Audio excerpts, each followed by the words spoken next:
tumataas ang height ng pet mo. Ganito yan. May 3 step tayo na gagawin. And makikita nyo rin dito sa aking pet na tumataas talaga siya.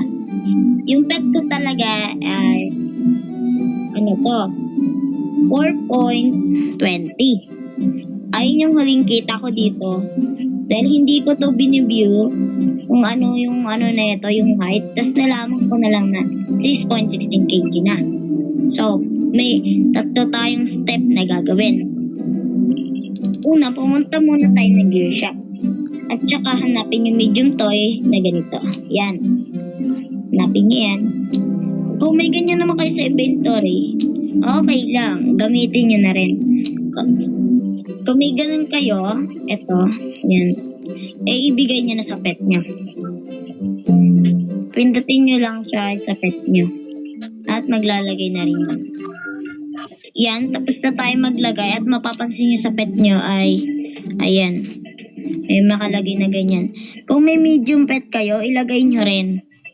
And, ayun, pagkalagay nyo nun, ay 2 na nakalagay na dyan sa pet nyo.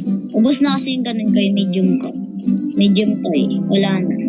Ubus na, kakalagay ko lang kanina nun.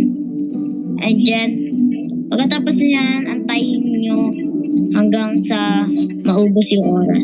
And pagkaubos ng oras, lagyan nyo ulit. And tataas na yung height niya. Matagal talaga yan ng height, magdagdag. Ang bakit ko nasabi na nagdadagdag ng height yan? Dahil dito sa dragonfly ko. Kasi, nagulat talaga ako sa 16 kg na. And 6.16 kg.